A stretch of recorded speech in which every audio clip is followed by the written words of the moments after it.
Hello. Hi, everyone. Welcome to our webinar. And today we are going to understand about the O-1A visa, but not with the employer route, but with the agent route.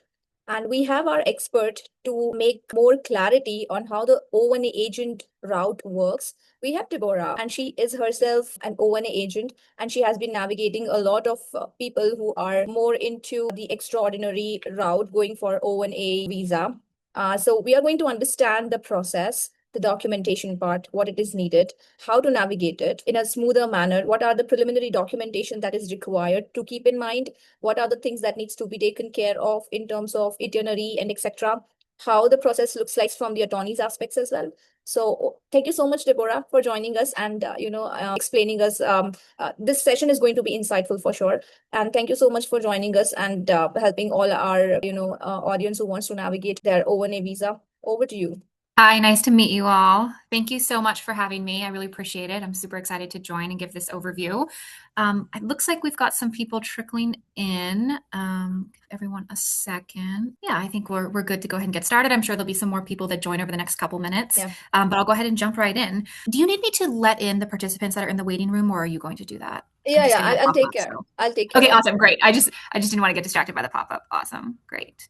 Well, I'm Deborah. I founded Ambra Talent Group about a year ago, so it's a little bit of a new company. I actually started my career in HR. So I was working in people operations specifically for several biotechs here in the Boston area, doing the immigration on the employer side. So have a strong perspective on the employer side of immigration, as well as an understanding of the limitations around that and how it can both help and hurt an immigrant's career to work with an employer sponsor.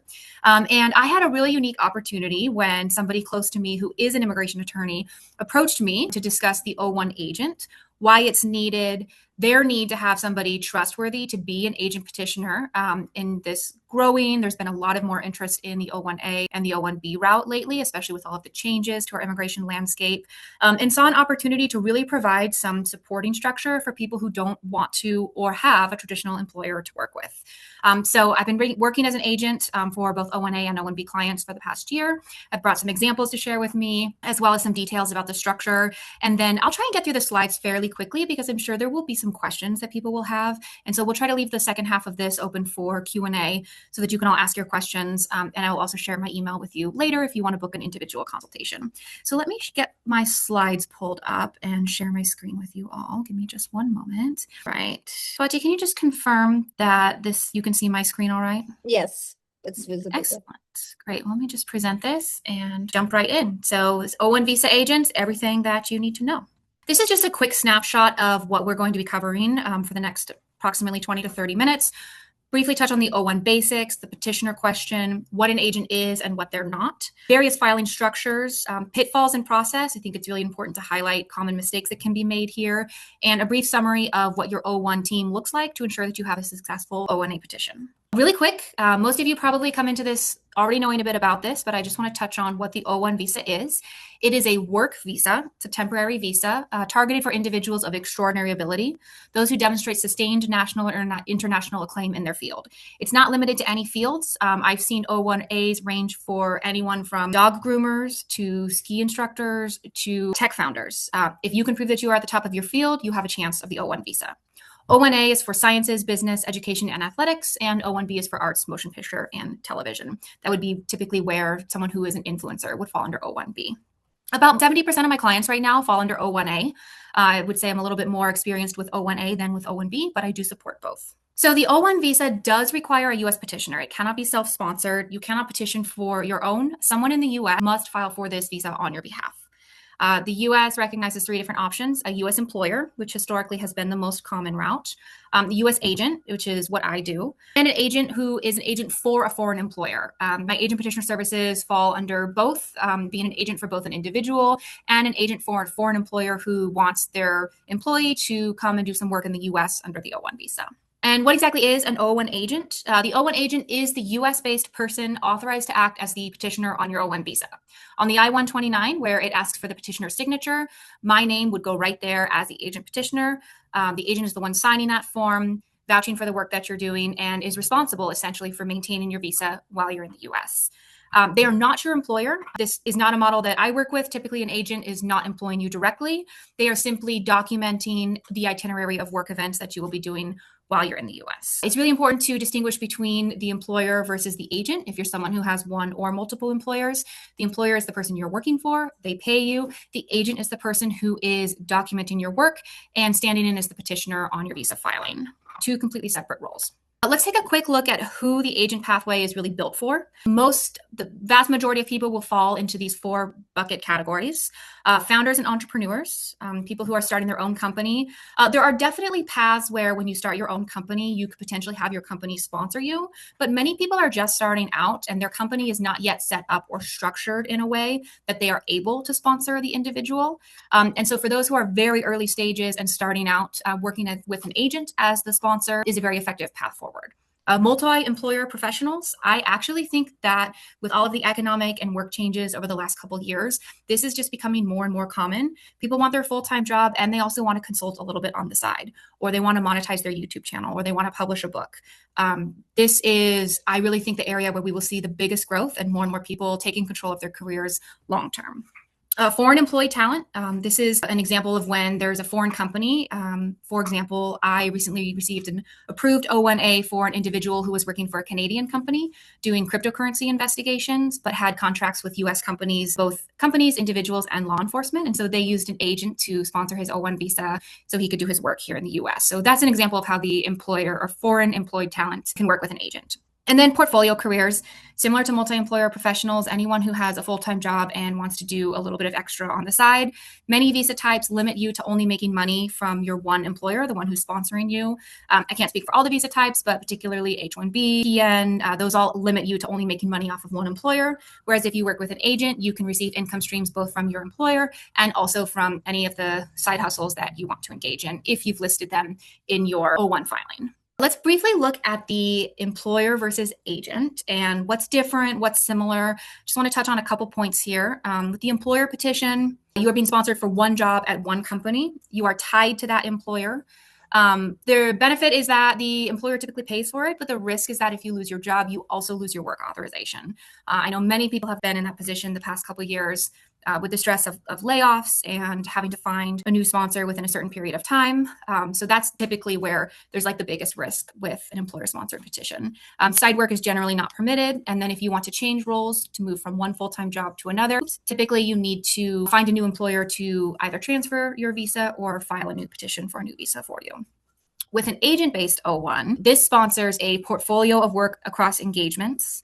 I do want to call out, it doesn't just cover a portfolio of work. You can also work with an agent if you only have one full-time job and want to keep one full-time job.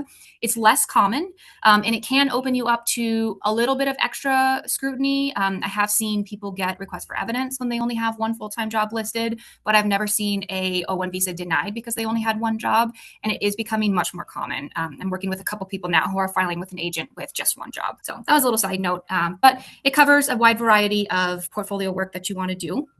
It also covers multiple employers or your own company. And it's much lower risk because if you file a O-1 visa with an agent and you have multiple income streams, work engagements listed on your itinerary, if you lose one, even if it's a full-time job, your work authorization does not end and the countdown doesn't start because your visa is not tied to one job. It's tied to a portfolio of work, which is the documented itinerary that we include in the filing when you file your O-1 visa. Side work is generally permitted as long as it's been documented within the work itinerary. A quick note about changing roles. O-1B has a explicit carve out for adding and dropping new engagements. O-1A does not have the same wording carve out in the regulations. O-1A regulations say that if you have a substantial change to your work employment or your work type, then you should file an amended itinerary. Substantial is not well defined, so always check with your attorney if you want to make a significant change to the type of work that you're doing. Check with your attorney to see if you need to file an amendment or not.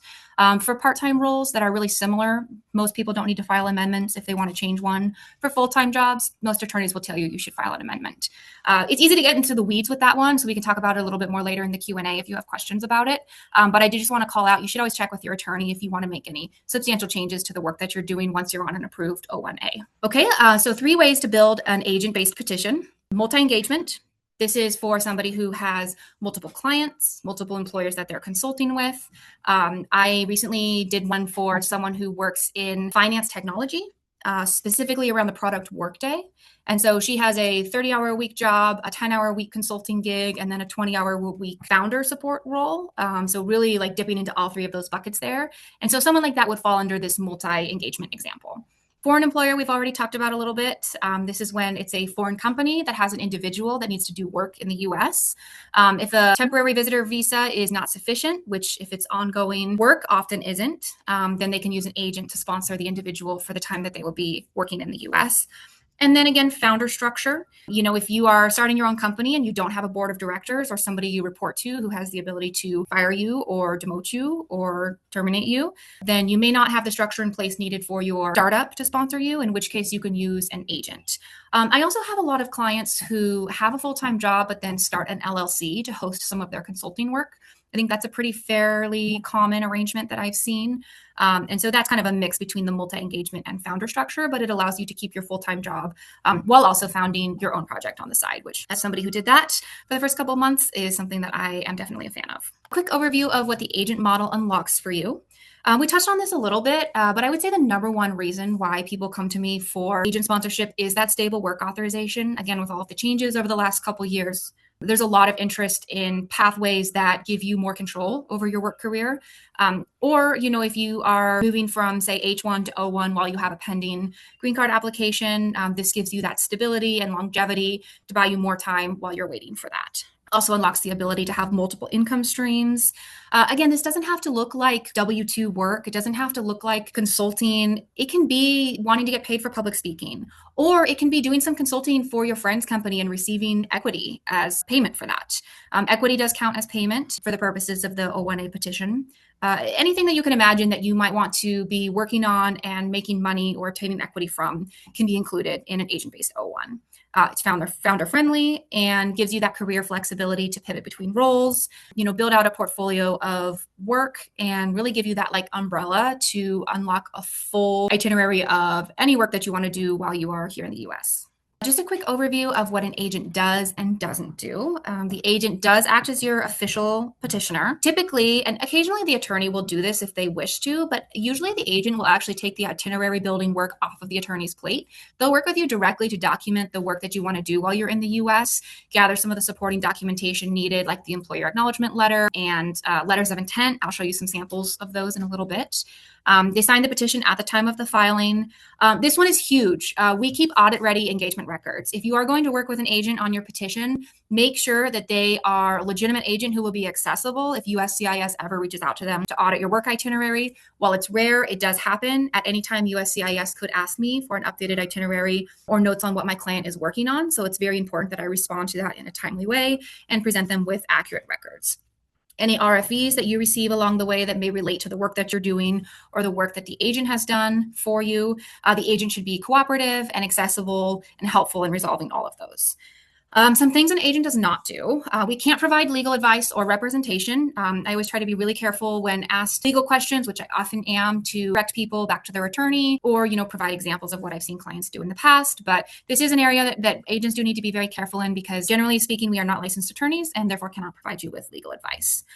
We don't employ you directly or pay your salary. There's no pass-through money. Usually the only money that exchanges hands is with the individual who is hiring the agent to manage their itinerary and sign the petition for them.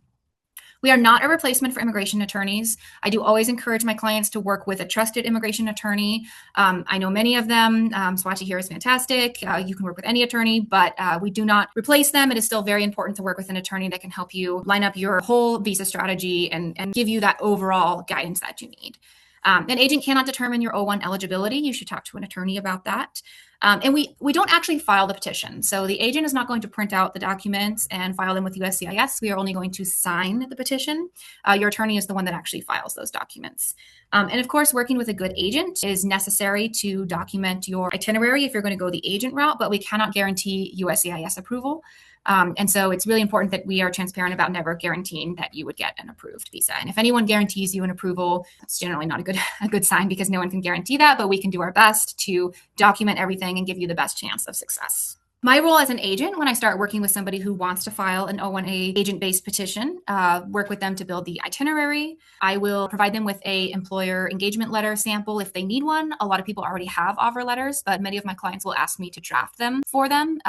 Let me give you an example. Like, say they have an employer that they know this employer wants them to consult with them, but we want to make sure that everything that's necessary is captured in this letter. And so I'll actually draft a letter for you that you can use to have you and your potential employer sign whenever it's needed. I find it to be really helpful. A lot of my clients do ask me for this. It's a service that I happily provide and is included in my agent petitioner fees. I act as a US agent for representation, and I help organize the file alongside the immigration attorney. And really that just looks like documenting the planned work, gathering the letters that you need, and providing you with examples until we get across the finish line.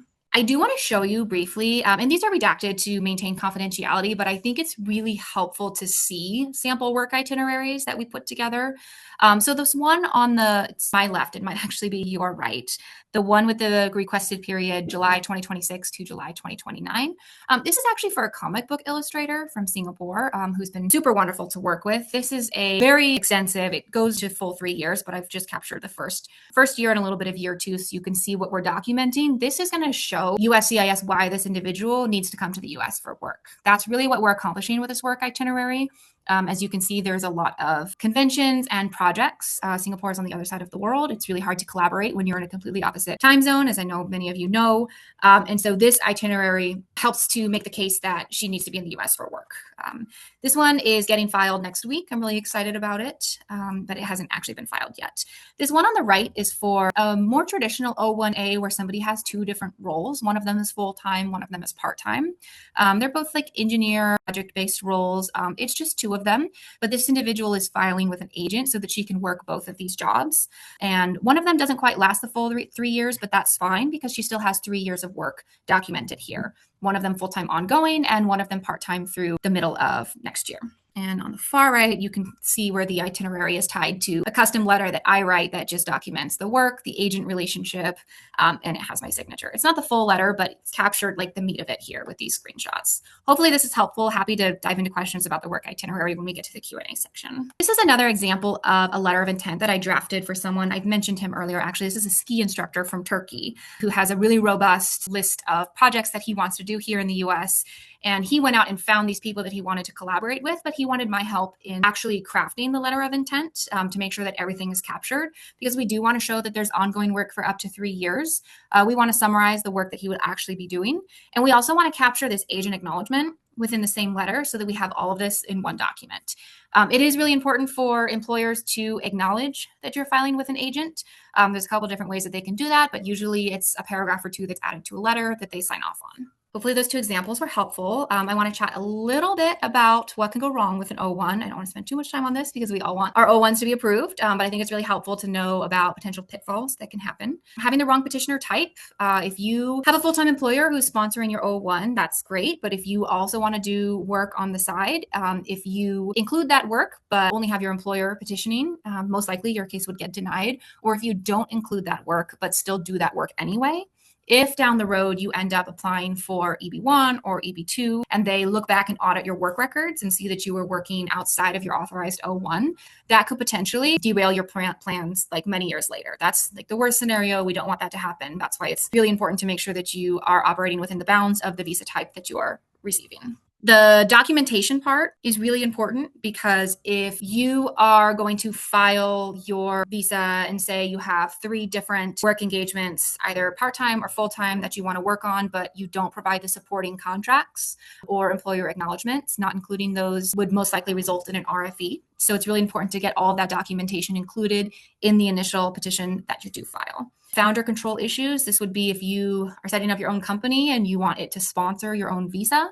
If you don't have independent governance within your company, like a board of directors or somebody who has the ability to terminate or demote you, your O1 could fail because you don't have the proper structure in place. In that case, you would want to use an agent petitioner. Or the other one that I would actually say I see probably most commonly and often have to tell individuals, you're not quite ready for this yet, but let's do some work and maybe you can be ready for this when you do find some work engagements, is the agent petition without a strong work itinerary. A plan is not sufficient if it's just a plan. You do need documentation of actual work. A business plan saying that I'm going to move to the US and build out this company and build out this product and do all this consulting work. If it's not also accompanied by some kind of proof, like contracts with customers or letters of intent, then it's generally not sufficient for an O-1 visa, because an O-1 visa is a work visa. You do have to show that there is actual work for you to do.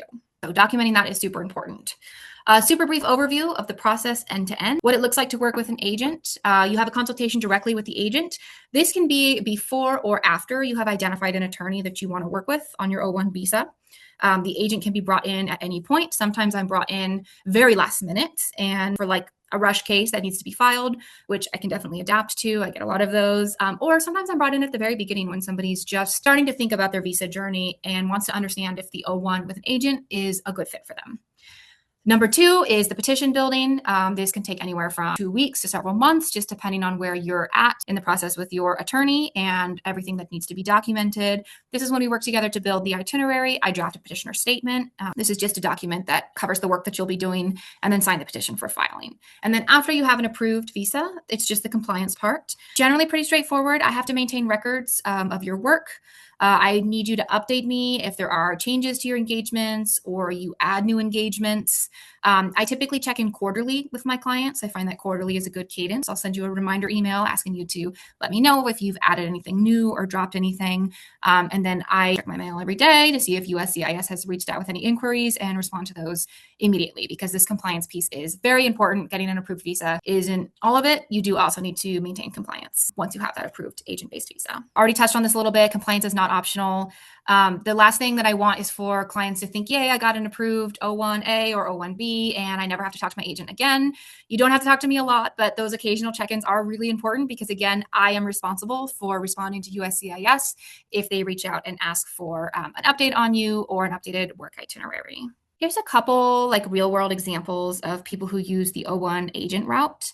I think I already touched on, the foreign company one. I really like to give the example of the individual who was doing cryptocurrency crime investigation, because this was a recent approval. Foreign company out of Canada. They had contracts with individuals in the US. He got an approved O-1.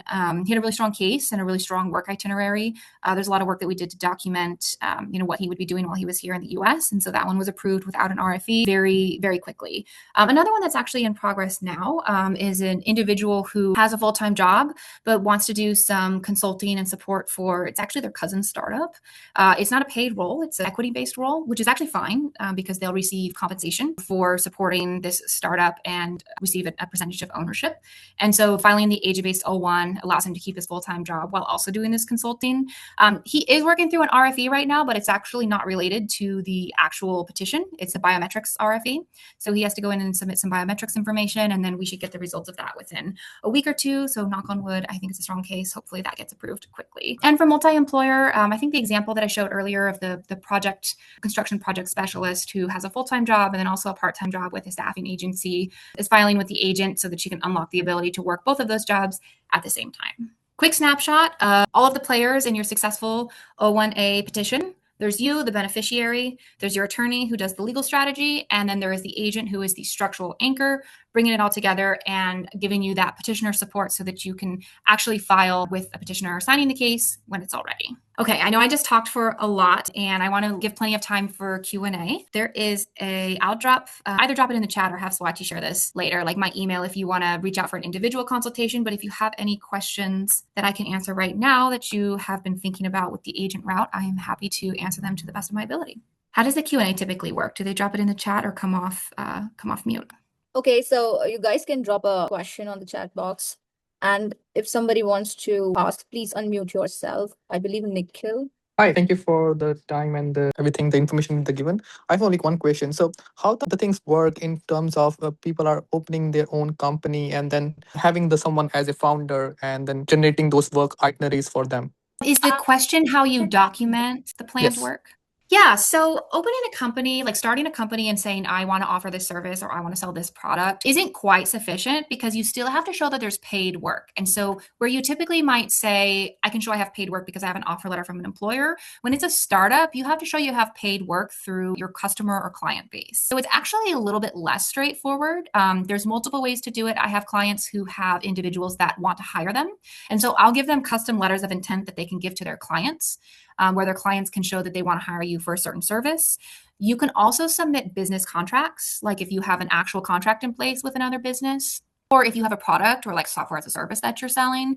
If you have customers already, or you can get letters of intent from customers, that's another way to document it. But ultimately, you do have to show that there is paid work for you to do. So a little less straightforward with your own startup, but I would say, it depends on the product or service that you're offering. And I can give a little bit more like granular, detailed guidance when I know the details of what the startup is wanting to accomplish. Hopefully that helps. Yeah, thank you. Great, awesome, great. And then I think Rish, I think you had your hand up next. Rish, sorry if I'm saying your name wrong. Yeah, it's Rish. I'm sorry if you covered this already. I kind of joined late, but what's your business model? Like, how do you make money off of being an agent? Like, do you take a cut from the salary or income? No, but I do charge individuals directly to be the agent petitioner. So most of the payment is made from the individual to myself, typically either upfront in two pieces, like half upfront to get started and then half after your petition is approved, although everyone's pricing is a little bit different. And then I also charge a much smaller annual fee, which covers the compliance aspect of like updating your work itinerary, responding to your records. Yeah, but I'm not a traditional talent agent in the sense that I'm like taking a percentage of the work that you're doing. It's really mostly like that primary payment for being the agent petitioner and then a little bit of like ongoing support payments. But it's a great question. How much is that? Yeah, so it can range from anywhere from like 2,000 to 4,000, just depending on how much work you actually need from me and how much support that you need. I'll give a custom quote to everyone that I meet with, but those are typically what you're looking at. And also it's the same for annual, like you mentioned. No, the annual fee is much less. It's typically about 1,000 a year. Again, depending on how much support that you need from me. Got it. I have two more questions. I'll Sure, be quick. How many people are you currently an agent for? Like, how many are you working with? Yeah, it's funny. I get that question a lot, but I don't share total client numbers, which I think is the norm in the industry. But I understand why people ask. And so I'm happy to share examples of like types of individuals and types of cases that I've worked with that have been successful. I'm about a year into this, and knock on wood, I do have 100% success rate. That won't last forever. That can't last forever. But for now, it is 100% success rate for every client that I filed for. So, and it's a petition with a high approval rate, fortunately. Okay. No, thank you for sharing that. Last question. I have lots of, clients that want to work with me, business consulting or anything else, lots of intention, but of course I cannot formalize it yet. So what would my next steps be? Do I work with an attorney first to get everything done, or do I collaborate with you first? Yeah, I think the next step is probably to get evaluated for an O-1 just to make sure that you do qualify and have a good case, because once you know that, then you'll know if you can pursue the potential agent route. Based on what I'm hearing from you, if you have clients who have interest and if they're willing to provide documentation of that interest, you're probably a really good candidate for the agent route. Oh, really? But Okay. you I do have want to like make sure 5 or that you 6. qualify. Yeah, okay, perfect. No, thank you Yeah. so much. Thank you so much for Of answering. I'll course. stay in touch with you. Yeah. Awesome. Great. Yeah, I hope to hear from y'all. Yeah. I think we've got a few in the chat. Let me pull these up. Yeah, let me read for you. Thank you. So there is a question from Fabian, and the question is, how does O-1 amendment happen? Like having full-time job and adding an expert witness engagement and potentially founding a startup with an accelerator. And a follow-up, how does the amendment work for travel purposes like new stamp, every amendment? Okay. Yeah. So the amendment question I do usually direct to the attorneys, but I can like lightly touch on this one. So if you think that you will have work as an expert witness that would be paid and also want to potentially found a startup, I strongly encourage you to include those in your initial O-1A filing. Even if you're not actually like making money off of them right now, we should at least document them in the planned work itinerary if possible, like if there's enough documentation to gather there so that they are covered and so that you can avoid an amendment in the future. Now, if you file a O-1 under a specific work category and then are called to be an expert witness and would potentially be paid for that in the same work category, and you're not stepping outside of that, I think most attorneys will probably tell you you don't need an amendment for something small like that. I ultimately can't be the one who answers that question because unfortunately, it's not black and white. I think most people will tell you you probably don't need to make an amendment.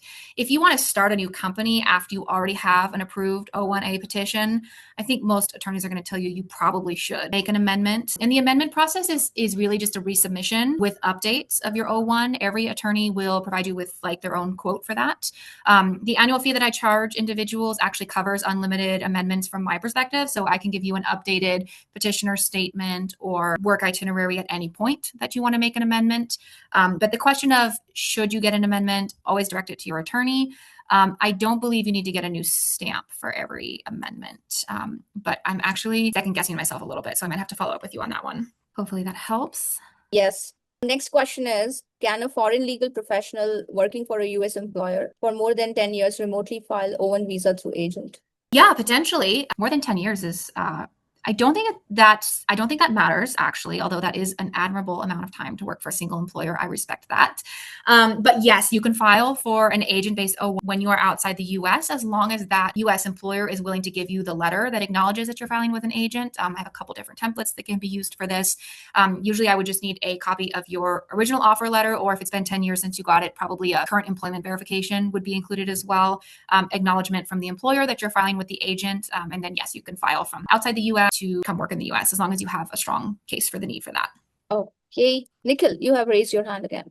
Yeah, thank you. I might have this one, maybe a duplicate question. So someone would doesn't have a lot of job offers as of now, but he potentially can do freelancing work in the future. How to put that in a work itinerary and how to file?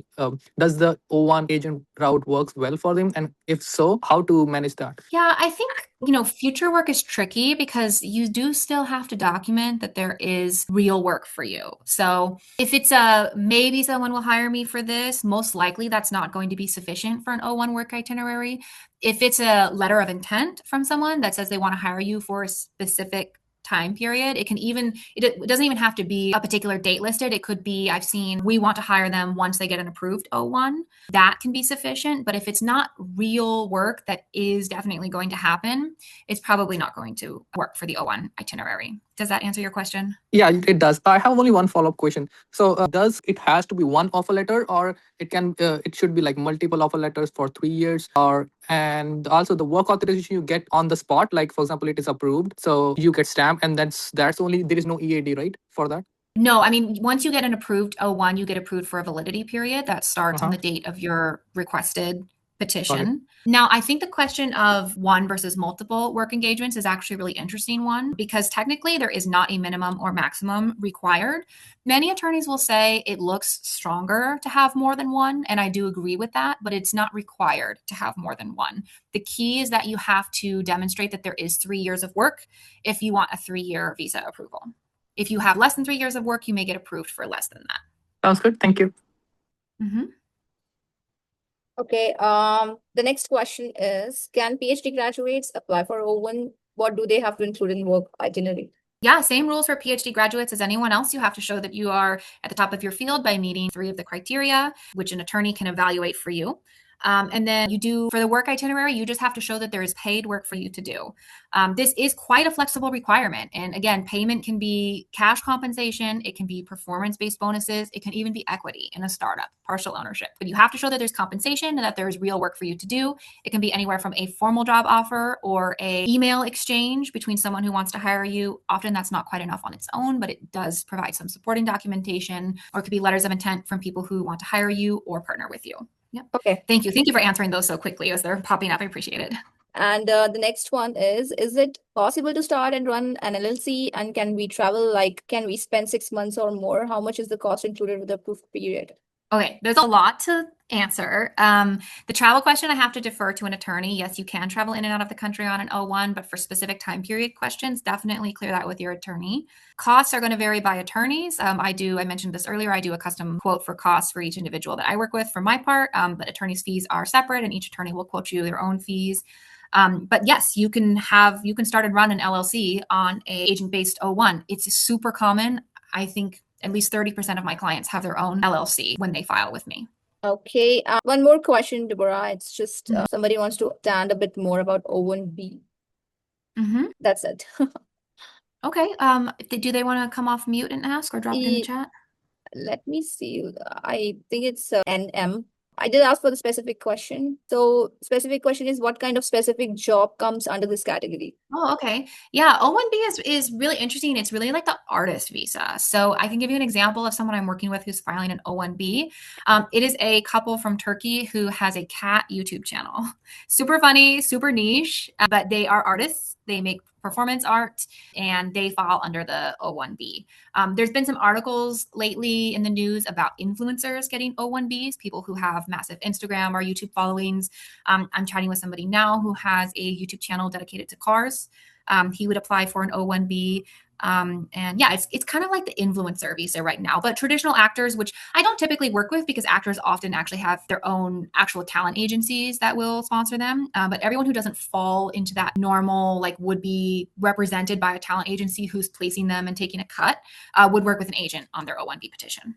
Okay. When we file for an amendment to add a new job, how much is the USCIS fee? I actually would need to Google that because I don't remember, but it would be a standard USCIS filing fee, I believe. I don't think I don't think there's a price difference between the amendment and the original filing when it comes to the actual fee that USCIS charges, although most attorneys typically charge less for an amendment because it's less work than they do for the full filing, but you'd want to get a quote from your attorney for that. Okay. How about letter of intent from a C Corp that's waiting for funding?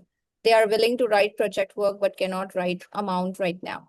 Yeah, that's interesting because the letter of intent is really only valuable if it also includes compensation. So as long as they're willing to say that they will compensate you, many of my people that I've worked with and their attorneys have been comfortable with a range being listed. I've gotten several letters of intent that include like a range of this amount to this amount, details to be decided later. But that letter of intent is fine. It just does have to include some kind of promise of compensation. The more details, the better, but sometimes you work with what you can get. Okay. Do we need to show proof of salary for the jobs at some point of time to the USCIS? Potentially, you could receive an RFE showing proving that you're actually getting paid what you said you would be getting paid. When I start working with a client, I actually always ask them for a recent paycheck stub. This is more for like my purposes. It's not always actually included in the filing, although the attorney may want it to be included in the filing just to give that extra proof to avoid the risk of an RFE. But I wouldn't say you always have to show proof, but you should always have proof available. I do always ask for it from my clients. I believe that's all. Okay, one more. Okay. As a founder with traction and no revenue and funding yet, as well as paid music artist on social media, how does the intersection between O-1A and O-1B work? If you're a founder in an industry that is not related to the paid music work, I think that's going to be a little bit tricky because you do have to identify a particular visa category when you file for a visa. So if you want to do two completely different things that are unrelated, I want to say that's pretty unlikely, but you would want to clear that with your attorney. Tech founder. Yeah, that's a little tricky. I'm going to have to punt that one to the attorney that you're working with. I'm sorry, I can't be more helpful there. All right, I think that's all from the chat box. Anybody else wants to ask any question, please feel free to unmute yourself. I'll also drop my email in the chat so that you all have it. You're all welcome to reach out if you have any additional questions that we weren't able to cover, or if you have questions that are really specific to your unique scenario that you want to talk through. I'm happy to do so. And yeah, I mean, for those who are curious about whether or not they qualify, Open Atlas is a great place to start. Please reach out to Swati and get that case evaluation and have a conversation with her to see if there's potential for you to file an O-1 there. Thank you. Yeah. Okay, there is one more question. It's just the last question we are going to take. What are the common nuances while filing? Does RFE come your way and how you handle them? Yeah, so the RFE will typically, most of the time, fortunately, and knock on wood, most of the time the RFE is not related to the work that I have done, which is great because that means we did a really good job of documenting the planned work itinerary. There's not a lot of questions. Most of the RFEs are going to be related to particular criteria that have been claimed. I have seen it backfire when you try to claim a criteria that is pretty weak. If USCIS sees that you're trying to claim too many criteria and you're just like throwing things at a wall to see what sticks, they don't really like that. And so they will question it.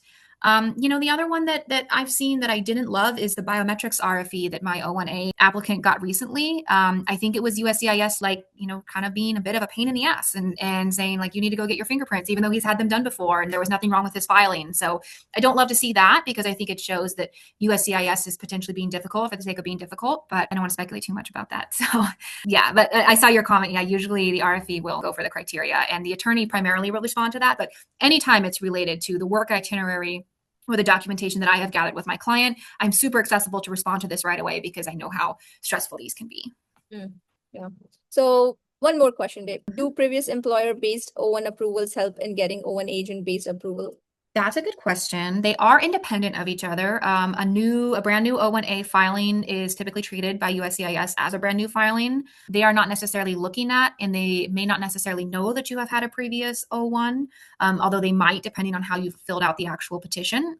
Sometimes petitions do call that out. But yes, I mean, if you've had an approved O1 already, that shows that you have a really good chance of getting another approved one because it shows that you did meet the criteria. But the two don't actually relate to each other. It is treated like a new filing. What is the typical timeline from filing to approval? Great question. So always budget more time to prepare the O1 than you're expecting. There is a lot of documents that you will need to gather, mostly around the criteria part. The actual agent part, I have put the agent piece together in as little as 1 to 2 weeks. But that's only for people who already have done the work with the attorney to prepare the O1, and they just needed a petitioner to come in to provide that support. I say anywhere from I would say 60 days is pretty typical, but some of them can take longer. And a lot of that is really in your hands and how quickly you move to track down the documents that your attorney is requesting for you. Always budget extra time though. Those things can take a while. Yeah. And if it's filing to approval, it means that it totally depends that what kind of processing you are choosing, whether it's a premium processing or regular processing. If it's a premium processing, then it will typically take 15 to 45 days at this point of time because it has been extended. And if you're going for a regular processing, then it's going to take at least 2 to 3 months based on the typical timeline going on at that moment or at that phase for O1A or O1B whatsoever. All right. Thank you. I think we have covered all the questions. So Deborah, thank you so much. It was an insightful session. And we all have learned a lot about O&A agent, how it works, what needs to be taken care of, how to navigate things properly, documentation and everything. Thank you so much. And everyone, anybody who wants to go for O&A agent route, you have the contact details and the expert. So feel free to email her, book a consultation. Anything else, you can email us, and definitely Deborah can reply back to the emails. Anything related with your profiling and strategy, please feel free to email me, swati@visaarchitect.com. Yes, Deborah, I want to say something. Oh yeah, I just wanted to say thank you so much for having me. I really enjoy talking about this. It really is something that I'm passionate about, and I love the work that I do. So thank you for having me. I'm happy to support with any additional questions that you might want to send my way. Thank you so much. We'll see you soon again. Okay, bye. Bye-bye.